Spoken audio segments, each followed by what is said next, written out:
Welcome to this episode of the Reverse Alzheimer's Summit. I'm your host, Dr. Heather Sandison, and I just am so tickled and delighted and excited to introduce you to Momi Rapozo. She's a friend and the daughter of Roxana Rapozo, one of our original residents at Marama. After her mother's diagnosis of dementia in 2014, Momi searched for a way to prevent and potentially heal her mom's dementia. She came across the Bredesen protocol and me and Marama. And she's seen firsthand the benefits of being in this immersive experience. And she's passionate about sharing the story. Momi actively shares about her mom's progress through her blog, dementiahealing.org, as well as on her social media pages. She's also hosting meetup groups where she and others can share their experiences, share what's worked and what hasn't with other families who are new to this. As we all know, nobody wants to learn anything about dementia until the day that you need to know everything so that you can support your loved one. And this really helps people get up the curve of learning. She understands the challenging impact that this disease has on families and is committed to creating a world where a dementia diagnosis is not the end of the road. Momi is so inspired by the level of care her mother received at Marama, thank you, that she is dedicated to opening up her own facility in Southern California, where she can continue transforming the standard of care for aging adults with cognitive decline. So Momi, welcome, yay. I'm so glad you're here. I'm so glad and grateful to be interviewed, and I'm just super excited to be here. So thank you so much for having me. Of course. So I want other people to know, what was the path it took for you to find the protocol, the Bredesen protocol, his books, and then Marama? Yeah, so our path was probably similar to probably a lot of people. My dad passed away in 2010. And I think that's what triggered for my mom in many ways, her onto that spiral of cognitive decline. A traumatic event like that definitely impacts, your limbic system, right? It triggered a lot of her anxiety and depression. She had a lot of panic attacks. And I think that just having her body being out of balance, right, and homeostasis is really what kind of led us on that path. I think we started seeing her cognitive decline in 2012. And then she was probably formally diagnosed in 2015, I think, as I said. And then when that formal diagnosis happened, I think is when I was like, oh my goodness, because we were in denial, right? Which a lot of families are, right? We're like, okay, well, she's asking the same questions over and over again. Not a big deal. She left the stove on, not that big of a deal. Let's just watch it and hopefully it doesn't, progress. So, that was, I think, a wake-up call with the formal diagnosis by her primary care physician at the time. And, it just made me wake up to the fact that I knew I had to figure something out. Like, I didn't want my mom to go down this path of dementia. And I hadn't thought about, to your point, Dr. Sandison, it's completely true. You don't think about it until you're impacted directly, or you have a loved one that has a diagnosis. And so I just started researching. I started getting into Google and digging and came across, Dr. Bredesen's book, came across the protocol. I actually also reached out to some practitioners, and I also reached out to some coaches.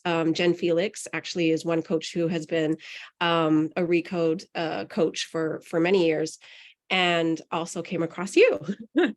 And, I think one of the biggest challenges, I think, initially is, the commitment from my mother. She was used to a lifestyle that she was living, a way that she was eating for years. And she didn't necessarily understand the need, the necessity to make that type of a change. So getting her on board, I think, was one of the biggest challenges. But one of the other ways that I also came across Marama specifically after talking to Jen, right, I had a quick conversation with her. And then I think she was she's looped into the Apollo community, right? And she forwarded an email on to folks who were part of her meetup group about Marama. And I said, oh my God, this is the answer, right? This is how we're going to make this work. This is the hope, right? This is that glimmer of hope that I needed. And so I reached out to you, or, applied online to, on the Marama website. And then I spoke with you. And then that's just basically how our journey started. Early on. Well, so when I Yeah. met you and your mom, she was living in an assisted living facility and Yes. COVID hit. And Yes. so I remember we had chatted a few times and I even seen her as a doctor. And the Yes. hardest part was implementing because in the assisted living facility, there's lots and lots of carbs available. So it's almost impossible. It's just next to impossible to be on that diet, especially as you said, like your mom doesn't understand. She doesn't get that she needs to avoid fruit. She thinks of them as healthy. And remembering that you're not supposed to have them on a ketogenic diet when there's tons of bananas in front of you and ice cream and everybody else is having it. It's really, really challenging. And then as COVID hit, everybody was isolated to their rooms and couldn't leave. So tell us a little bit about kind of that stage and Well, then the move in.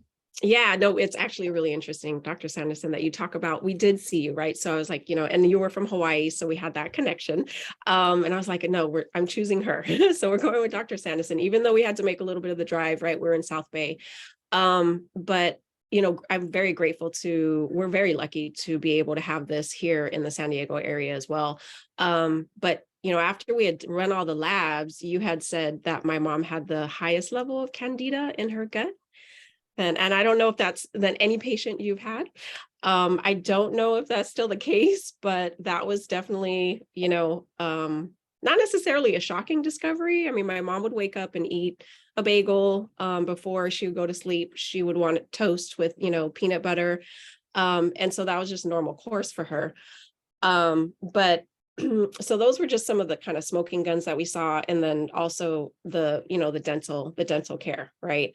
So, we had her in what is called I consider a big box facility in the Chula Vista area. And, it was the challenge with that. We had moved her in initially there in 2019, started working with you in, I think, January of 2020, excuse me. So yeah, definitely right before the pandemic.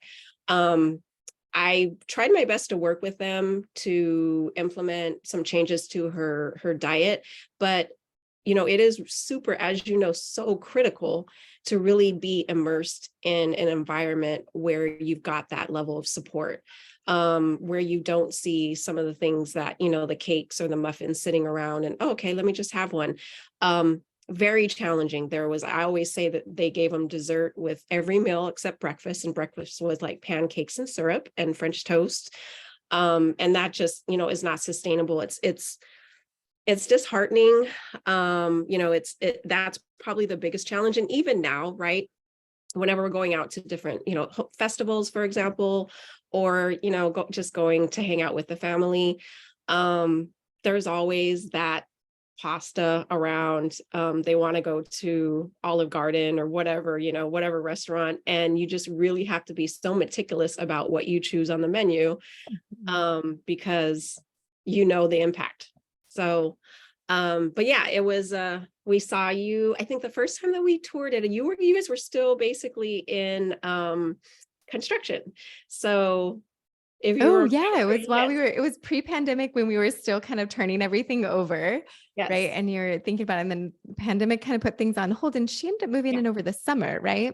yes. She Summer ended of up moving in 2020. towards the end of the summer, September. Mhm. It was actually September September 2020. 2020. Okay. So then what did you notice when she moved in? Well, it was, obviously a shift in lifestyle for her. So, not everything is rosy, right? No, We're no. gonna And in be fact, I honest. want people to understand that there is a big transition. Now, anyone with dementia, whenever they move, it's very disorienting, right? So we expect that. And then moving into a place like Marama, where you're on a sugar detox, you're on a Yeah, TV detox, you're on a screen detox in general. yeah, And so for some people, they're even detoxifying from alcohol, and that can be uncomfortable. So I know your mom went through a bit of that. yeah. She definitely did. And, I mean, just to be honest with you, also, she has, because of the limbic system impairment and some of the anxiety, and, the fact that she's got with that the panic attacks and everything, the cortisol running through her system. I mean, her whole entire body is inflamed, Mm. right? And so that experience and that feeling in itself kept her in bed. There would be times when I would get calls from the caregivers at the old facility, and it was 10 o'clock in the morning and she hadn't gotten out of bed. And so they're like, hey, help us get your mom out of bed. We saw some of that at Marama. But the amazing, like, I'd say probably within 6 months to 8 months, she was on track. But there definitely were those bumps in the road where, she was, because I had her, I communicated with her on the portal, as the Facebook portal. And so she'll call me and she'll be like, Momi, they're not giving me a snack or like, I can't eat something before I go to sleep. I need something before I go to sleep. And I'm like, Mom. So it took a lot of coaxing. It took a lot of explanation. So there definitely was that going on. And just to be clear, we do 3 meals a day and 2 snacks in between those meals. So we do snacks. There's no starvation. Definitely not. No, lots of calories. But before bed, there is that 3-hour fast that's part of the Bredesen protocol so that you can get that really good restorative sleep. But she got used to it. She definitely got into a rhythm. She definitely got used to it. And it's kind of amazing because, maybe like I said, there were times when I would talk to her on the portal and, I'd mention, or she would mention ketosis, or I would mention ketosis. She's like, oh yeah, that's the fasting, right? And I'm like, yeah, how does she know that? I mean, it was the awakening, honestly. And then that's really what I want. The point that I want to drive home is that the experience of seeing my mom awaken, right? I have on our website, I have before and after videos, and it's a stark difference. We would, before, like maybe early on, when she was at Marama, we would have conversations and pull other people in, family members or aunties from Hawaii. And we would be talking during the conversation. She's just kind of chiming in like, so Julie, where do you live? Where do you live, my auntie Julie? And she would ask that the entire 20 minutes while we're talking. I would say another major difference that I noticed is maybe 8 months, a year after, right? She was at Marama. She would be tracking to the conversations and she would actually be chiming in. Right. Wow. And that was amazing to me. I was like, my goodness, very good, Mom. So you really see that awareness open up. You see the, she's talking a lot faster. I look at a video when she was at Frederica, and this is in May of 2020. Oh, that was the other big box facility. Sorry. But she was very lethargic, very depressed. You could tell, talking slowly, and obviously repeating herself. And, when you look 8 months later, she's talking like, having a, normal conversation. So it's truly amazing. Yeah. And it wasn't just your subjective experience that changed. There were also results, right? There was measurable results. Can you explain how it was measured? Well, definitely. Well, one of the lab tests, right? So, the labs, we definitely saw improvement in the labs. Her homocysteine level went from like 13 to 8, I believe. And I think, Dr. Bredesen likes to keep it 7 and lower. So we definitely saw improvements there, but her MoCA scores improved. I think her lowest was 13 and her highest was 17. And I know that's not like a exact science or anything. There's a lot that depends on her mood, and her, just generally how her day was going that day.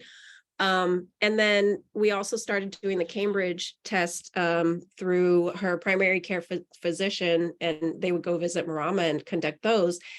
And I saw consistent improvements throughout the entire last year and actually the last Cambridge test that she took, she was average across the board, except in one category. And she moved up from the beginning of the time, which is like February 2022, when they first started conducting those, till December, like almost close to 10 points. Wow. So the way Cambridge Brain Sciences works is that it's much more in depth than the MoCA score.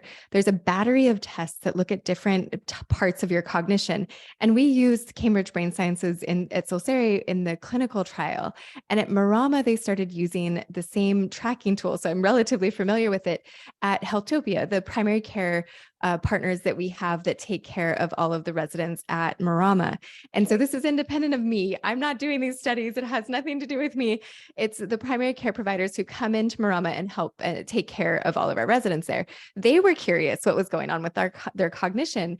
And Roxana is just this like beautiful example. And this is happening for other residents as well. This is consistent, is that they started. So she moved in September of 2020. We didn't even start doing this until February of 2022. This is something that surprised me. I really thought that residents would move in and like over the course of a year, they'd kind of plateau and they wouldn't keep getting better.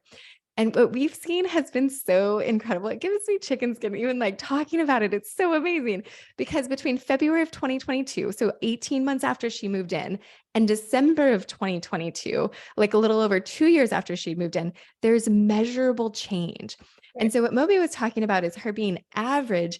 Cambridge Brain Sciences has looked at tens of thousands, if not hundreds of thousands, of normal brains at different ages. So they have a normative score, and what they're doing is putting you on a percentile. And for Roxana, she was in basically on that bell curve, like where normal is.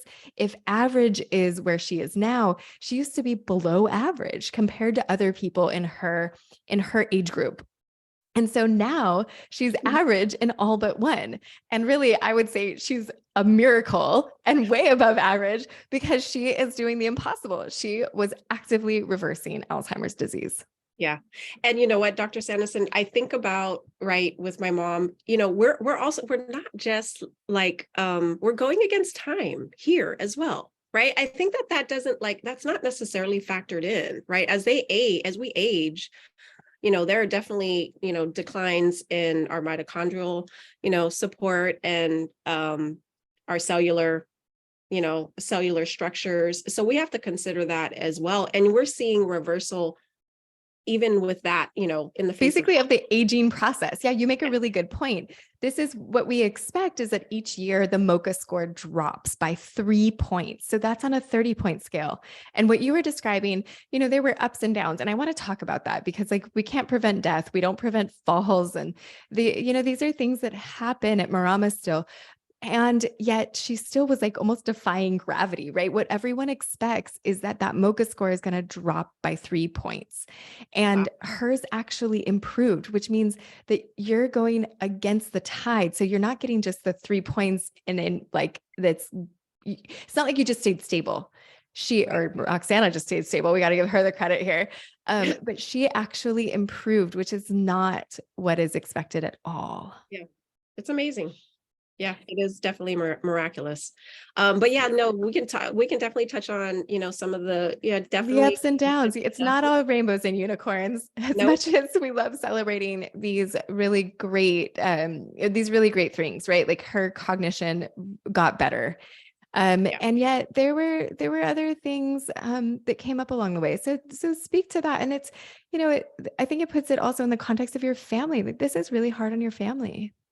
Yeah, no, it definitely is. I think the biggest challenge, well, falls can happen, right? So my mom did have a couple of falls. And there were falls prior to her moving into Marama. So it wasn't, something that I think was unique to her being there.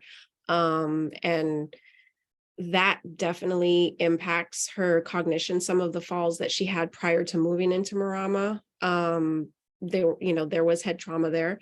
So and I honestly believe that if we did not move her in at that point in time, I don't know where my mom would be, you know what I mean? I honestly don't. So that's, yeah, I don't even want to think about that. But yeah, there were a few falls. So last summer, she had a fall and she had fractured both of her wrists. So she literally was not able to do anything. So we had to pretty much do everything for her. And we took her in because I know that, to have another kind of one-on-one caregiving is definitely, was not within the financial means. And so we brought her in, and, my sister and I, similar to now, are providing her caregiving support. And that was definitely, yeah, it was definitely a challenge, when you're working full time and then also, trying to take care of somebody with dementia. It's certainly not easy. And then also, the other dynamic that I want to make a comment on is, you have a certain relationship with your parent, right? And and it's not necessarily, sometimes it's, she fights with us sometimes, right? We want to go through the activities with her, do some of the brain games, and, she'll fight with us on that. But what I've noticed is that Marama, she's seeing everybody else do it, right? That social Mhm. structure makes such a big difference, because they're in this together. And, and she notices other people doing it. I can do that too, so that really makes a big difference. And so the dynamic kind of changed when we had her for a couple of months. I think when she went into Marama after that, we saw a slight decline, saw some issues with her, attention, having a little bit of a, focus issues as well. And then the other thing, there's so many different things that we have to think about. I changed her glasses and took away her bifocals. So she literally stopped writing in the little journal books that Marama used to give her. We're back on it now, and I have her back on with the bifocals, but I got really concerned with those because I thought that may be some of the reasons for the falls. The fall, yeah.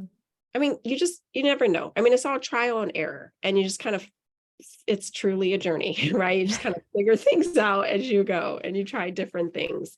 But yeah, that was one of the, road bumps that we met. Um, Yeah. Yeah, and right, like the bifocals, I can completely understand why that would feel like a reason for a fall, a potential thing that would cause a fall. And yet being able to read is so important, right? And keep that going. It's like there are so many of these impossible decisions that come up. I was talking in the coaching course just this last week. There was a gentleman who's caring for his wife, and she has relatively severe dementia. And he was asking about a long flight. And I was, she's got a MOCA score below 10, and it can be so disorienting, just like we talked about, to yeah, move. And he's like, can I take her they live in Spain. Can I take her to Colombia? And I was like, can you avoid it? Like, is there any way to not go? Like, it's so hard on people, the jet lag, the flight, travel is stressful on anyone, let alone someone yeah, who's struggling with dementia. And so then, of course, I encourage him not to travel. And he's like, well, our son is getting married. And I was just like, no, like, I don't want to be the one to tell you that yeah, his mom shouldn't be at his wedding. No, of course, yeah. go.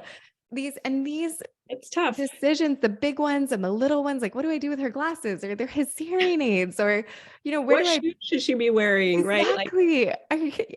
All all of these that. little decisions that are they feel so big and so overwhelming and kind of impossible. Like, can you make the right one? Right. Yeah. And yeah, that's all, and it definitely, some of the other challenges, from a, family perspective is, she did obviously on the keto diet, she lost some weight.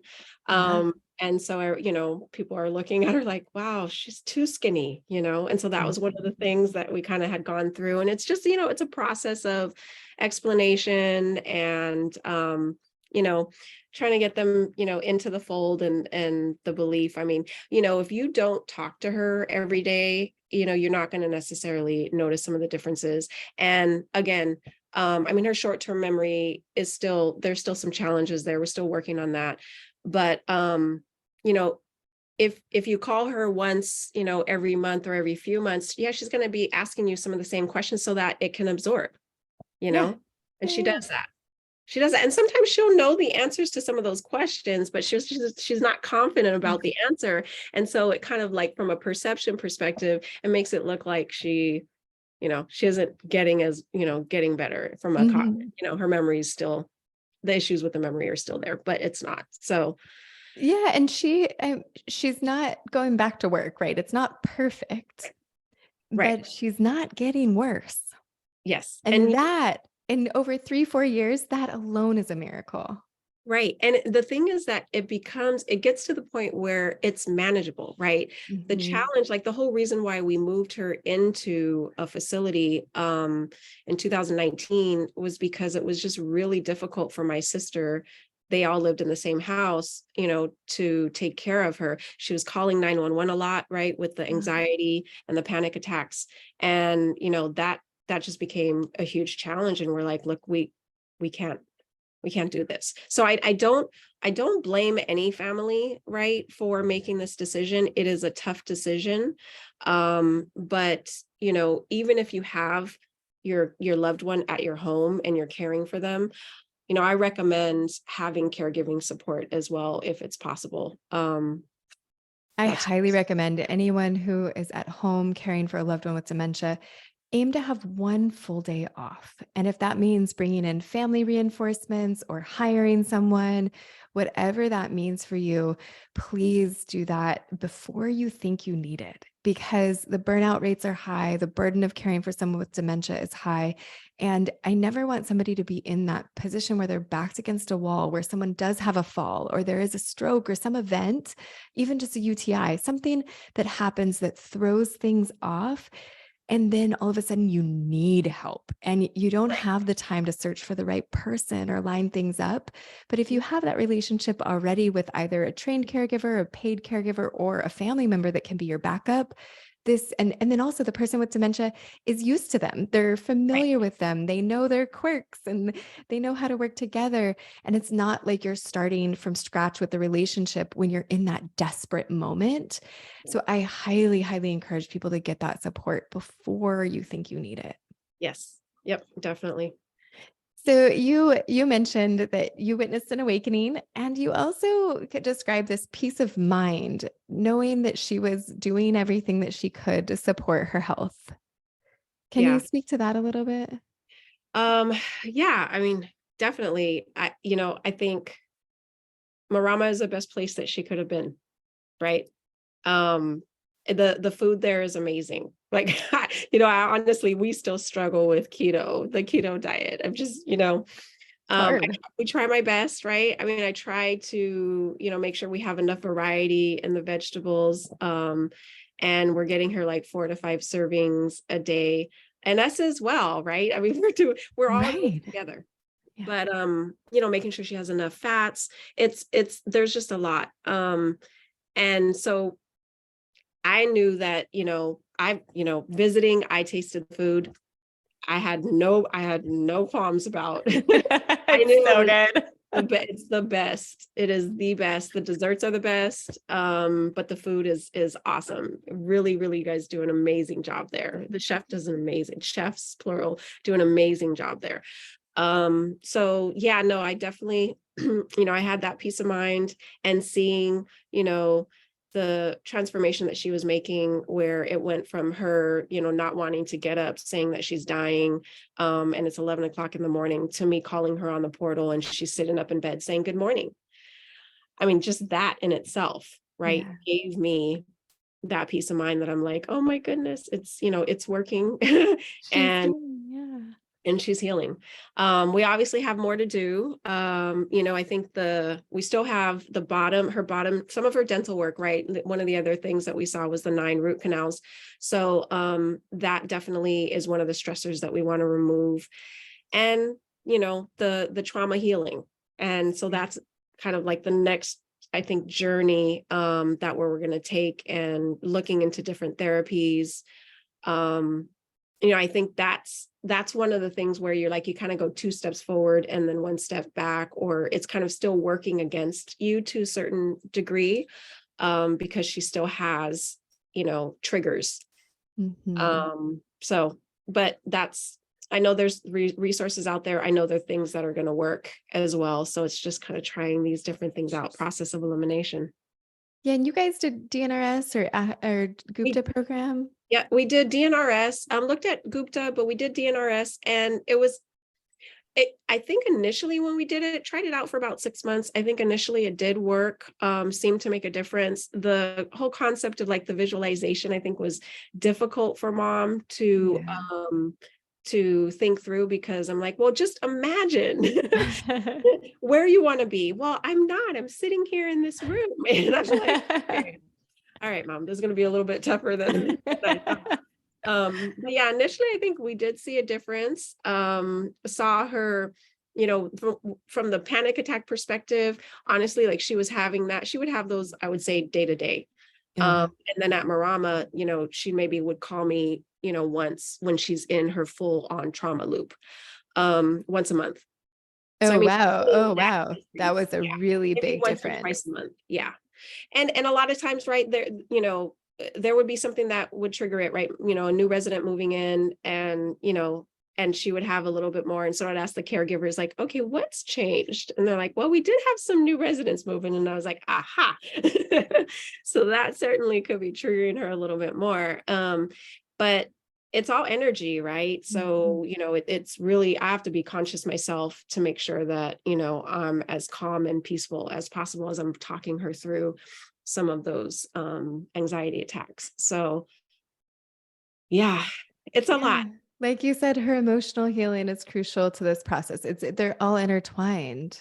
It's Yes. not it's not just the physical piece, it's that emotional piece as well. Right. We're looking at things like EMDR. I don't know if you've heard about that. Yeah. Okay, Mhm. so that's one of the things. Maybe some energy healing. Oh, There's fun. We did equine therapy, and I actually thought that made a difference. I haven't done it again. It was really interesting when she was there with the horse. One of the horses came by her and started yawning, and the trainer, the owner of the horses, said, oh, that's interesting, so is there any like stress or anxiety going on with her? And I'm like, yes. That's why we're So here. certainly, yeah, so certainly that could be, yeah, that could be why the horse is Hmm. reacting that way. So Interesting. intuitively, yeah, he knew. And that helped to, I think, she really enjoyed that. So I think, yeah, definitely more consistency as far as that goes, I The think. animals are so healing. Yes. So I want everyone to know about kind of the next phase in your journey, your professional journey, that you've been inspired to start something similar because of how Marama supported your family, and you're seeing that there is a massive, massive interest in this, and lots of people who are looking for the support but don't have access to it. And it's not in close proximity. Like, right, we were lucky that we happened to both be in Southern California, Right. and people at Marama come from all over the country, Georgia and New York. And we had a resident from Hawaii for a little bit, from Seattle, from all over. And so no one wants to move to memory care, let alone across the country. So Right. having more places like this that are accessible and down the street, at least while we change the narrative around dementia and prevent it, while we're working on that with 40 and 50-year-olds, we still have this massive baby boomer population that we need to help and support. And so you are doing that. You are part of that wave of Yes. people who is Yeah. trying to create things that support that group. Yeah. Tell Very everybody what you're doing. yes, it's very exciting. I mean, still, early stages, building out the financials, and the business plan, and have, kind of, done the background work on, getting my administrator degree, as we have to do here in California. But definitely Los Angeles and the Los Angeles and Ventura, areas need this. I mean, we need it all over the county. I would love, to go to Hawaii as well. But at the point where I'm, looking for the funding, as soon as I wrap up those financials, and as right there, that is a moving target with the changes in, Real Fed is estate, making to the mhm, interest rate, and yes, real estate, as well as even labor. inflation. Yes. Yeah, so Labor. many things. Yeah, the Yeah. cost to hire people, so much has changed. Yes, I certainly can relate to all of those pieces. Yes, so it's no small feat, what you've done for sure. And I'm really excited though, just have to find the property that works. Where the facility that you have is beautiful, love the garden, and having that land, so that, having that the food, to be able to grow the food, I think is key, from a sustainability perspective. So that's something that I'm looking for. And being near the farms, I think would be really good. So, Ventura County, I think is a prime area. So, got to get it started. Yay! I can't Oh, wait. And it's just such a pleasure to sort of watch that and made me know that I had some small parts in inspiring that. And just, it's so needed. I can't wait for you to be open and supporting more people. And we get calls, of course, from LA County and Santa Barbara County all the time. And so I know that that will fill quickly. And certainly, do you have a place where people can go to learn more about you? I know you have um, DementiaHealing.org. dementiahealing.org. Yes. Okay. Yep. And so is there an email list or something that people can sign up for if they want to learn more or be abreast of all of the changes as you go towards opening that facility? Yes, I think they can just go onto the website and sign up for the email list. But yeah, it is dementiahealing.org. And they can also reach me at momi@dementiahealing.org if you want to reach out to me directly. I also have an Instagram as well as a Facebook page that has basically the same tagline, Dementia Healing. See, So okay. So that's the handle, Dementia me, Healing. yep, yes, Great. yeah. Fantastic. Is there anything else you want to share with our audience? No, I think I'm good. Yeah, I'm just really excited. I am hopeful. I think, you're making a huge difference. Thank I think, you. as we continue, like you said, to have the conversations with people, people that don't necessarily know about the protocol, about the differences, the ketogenic diet, all of it, right? As we continue to have more and more conversations about it, I think we are just going to transform that narrative. So, Right. When anyway, you can't deny something when you see it happen in front of you, right? no, When your experience is that, oh, I was told dementia couldn't be reversed. And then when you watch it happen, you just have to tell everyone, right? I think that you and I've had a similar experience in that. Like once you yeah. see what's possible, everyone needs to know about it. Yes, you have your testimonial there, like it's really no denying. Oh, it's great. Yeah. Exactly. No, we're gonna keep sharing. Oh, I thank think you, Momi. there's a lot of people out there, right, that are where they're really, thriving, like they need this, you know? I mean, I get it. It takes work. It's hard. Like, as you've explained, it's not for everybody. Not everyone will be able to do this, but no one should be told there's nothing you can do. Everyone should know that there's an option. Yes. That I think is the crime, is that people are told there's nothing you can do. Yeah. And it's okay if you don't want to do it. That's totally fine, right? Like, there's no Your judgment, choice. your Yeah. choice. And yet, to be told that there's nothing you can do is just factually inaccurate. Yes. 100% true. 100%. Momi, thank you so much for sharing your time and for No sharing your problem. Thank you for story. having me. Oh, it's such a pleasure. Always so good to see you. Nice to see you as well. Have a wonderful rest of the day. You too.